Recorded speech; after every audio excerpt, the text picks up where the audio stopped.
Welcome back to Photos with Yanni. I'm Yanni, and today we're going to attempt to demystify the exposure triangle.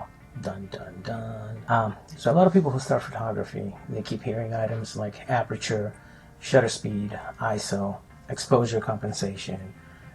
What do they all mean? What do the modes at the top of the dial mean for your camera? We'll do a different video about the modes of the camera, but I wanted to start with this. Nobody says that you must shoot manual. Shooting in manual does not necessarily make you a better photographer or a professional photographer. The other semi-auto modes are there for a reason. But, and here it comes, shooting in manual allows you to put your own personal signature, your own personal stamp to your pictures as well.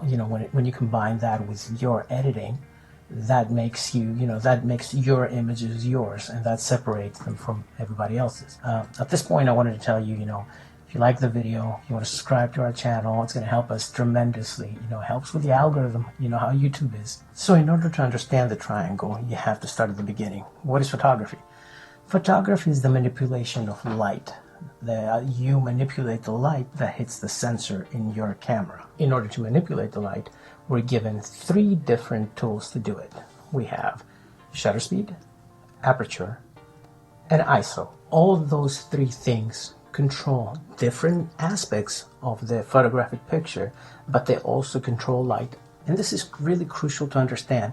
They all control one thing, and light, and we'll get to that in a little bit.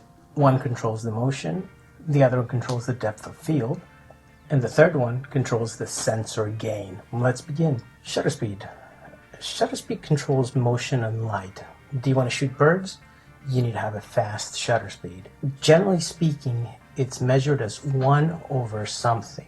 The bigger the number at the bottom, the faster it is. And how does that work? Shutter speed works by essentially opening up the curtain in front of the sensor, letting light in, and then closing back down.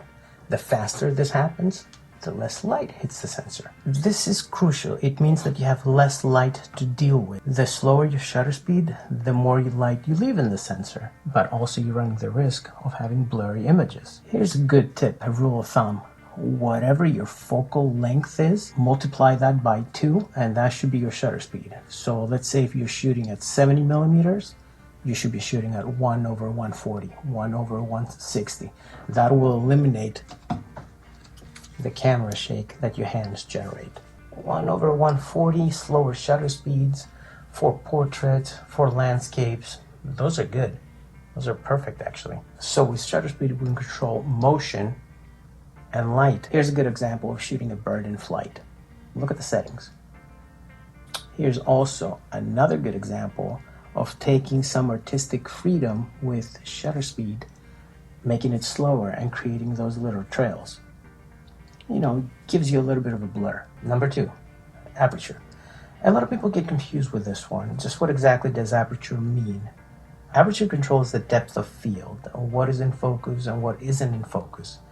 And of course, light. Aperture is more so of a lens-specific feature. You have a lot more lenses, that they let a lot more light in, and they tend to be a little bit more expensive because of all the extra stuff that they do. Aperture is backwards, which means that the smaller the number, the less light you leave into the sensor. The bigger the number, the narrower, the smaller the pinhole is, and the less light goes into the sensor. So an f-stop of 2.8, example this image, will create a focus zone that is much smaller than like an f8, which is a regular landscape.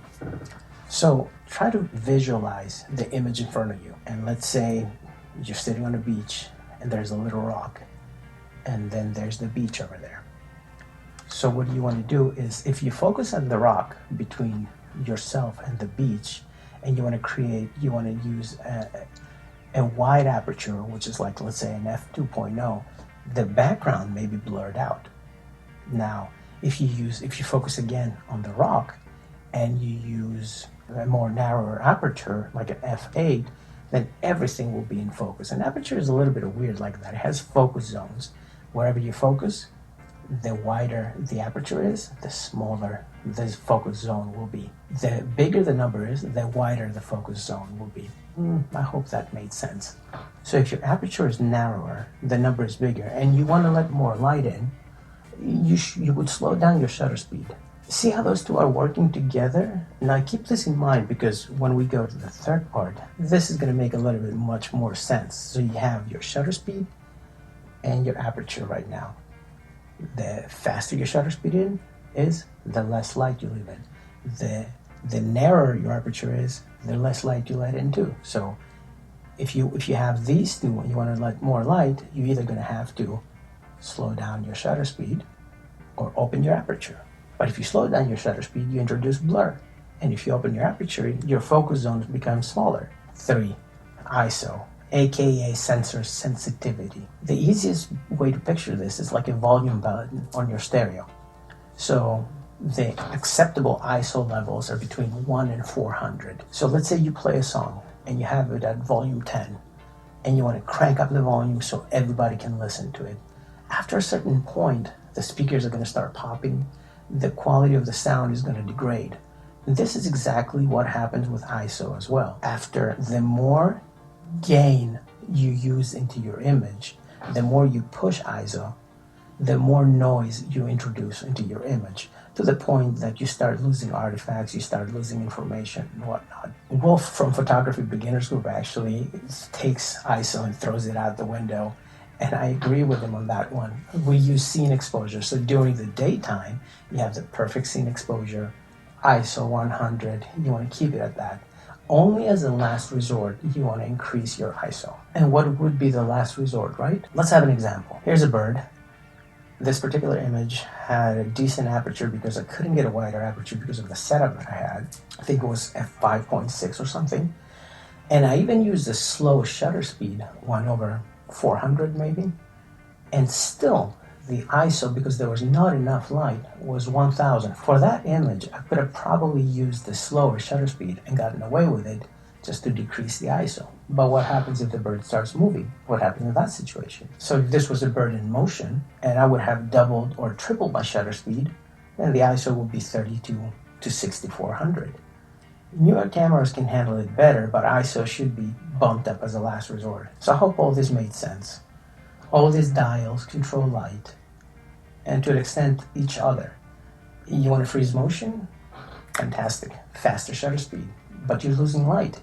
You want to open up your aperture a little bit to gain the light that you're losing. Do you want to freeze motion and have a narrower, bigger aperture?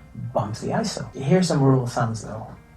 Generally speaking, most portraits and landscapes, you can get away with shooting 1/400 and a general aperture 4.0, 5.6 with an ISO 100.